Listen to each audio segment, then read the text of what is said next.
Good morning, welcome to clean kitchen. இன்றைக்கி நம்ம பார்க்க போகிறது என்னென்னா, ஒரு சளி இருமல்லாம் கட்டுப்படுத்தக்கூடிய, இப்போ இருக்க வைரஸ் பிரச்சனையில் அந்த வரக்கூடிய சளி இருமலை கட்டுப்படுத்தக்கூடிய ஒரு மிளகு பூண்டு பொடிங்க.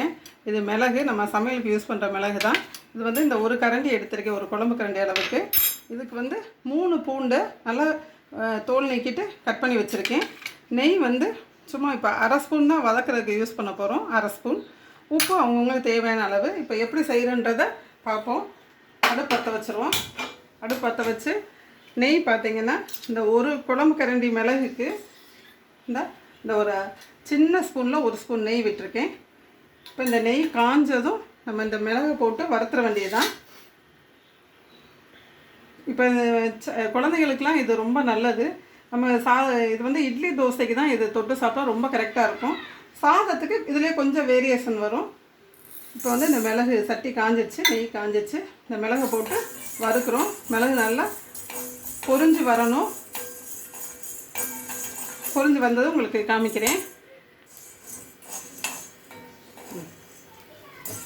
பார்த்தீங்கன்னா தெரியும், மிளகு நல்லா இந்த வெடிக்கிற சத்தம் கேட்குதுல்ல, அதுலேயும் அடுப்பை ஆஃப் பண்ணிடணும். ரொம்ப கருக விட்டுறக்கூடாதுங்க, நம்ம பார்த்துக்கணும்.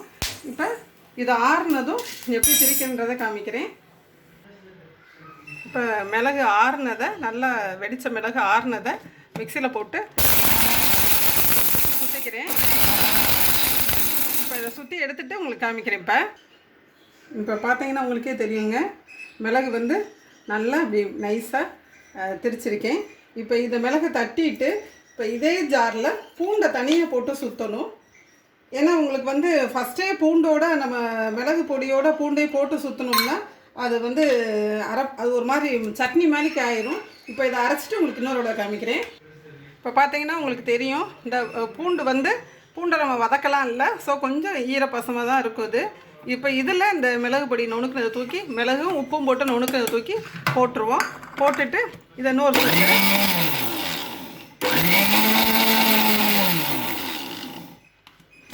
இப்போ பார்த்தா உங்களுக்கே தெரியும். இந்த சர்வீஸ் பவுலில் மாற்றிட்டு உங்களுக்கு காமிக்கிறேன். ஓகேங்க. இப்போ ஃபஸ்ட்டு மிளகும் உப்பும் போட்டு சுற்றணும். அடுத்து வந்து பூண்டை தனியாக சுற்றணும். அந்த பூண்டை திரிச்சதுலேயே அப்படியே திருப்பி இந்த சுற்றின மிளகை போட்டு இன்னொரு தடவை சுற்றி வச்சுருக்கோம். இப்போ வந்து மிளகு இட்லி பொடி ரெடி ஆயிடுச்சுங்க. இது இப்போ இது வந்து இட்லி தோசைக்கு கொஞ்சம் நெய் விட்டோ எண்ணெய் விட்டோ நம்ம தொட்டு சாப்பிட்டுக்கலாம். நார்மல் இட்லி பொடி ஒரு நிறையா தொட்டு சாப்பிட்ணும். இது கொஞ்சம் எடுத்தாலே போதுமானதாக அளவாக இருக்கும். இது இப்போ இருக்க சிச்சுவேஷனுக்கு இது ஹெல்த்துக்கு ரொம்ப நல்லதுங்க. சளி இருமலை கட்டுப்படுத்தக்கூடியது. நீங்களும் வீட்டில் கண்டிப்பாக ட்ரை பண்ணணும். ஏன்னா அப்போ தான் நல்லது, ஹெல்த்துக்கு நல்லதுனால திருப்பி சொல்கிறேன். ஓகேங்க, நீங்களும் வீட்டில் ட்ரை பண்ணி பார்த்துட்டு கமெண்ட் பண்ணுங்கள். இந்த வீடியோ பிடிச்சவங்க லைக் பண்ணுங்கள், ஷேர் பண்ணுங்கள், சப்ஸ்கிரைப் பண்ணுங்கள். நன்றி.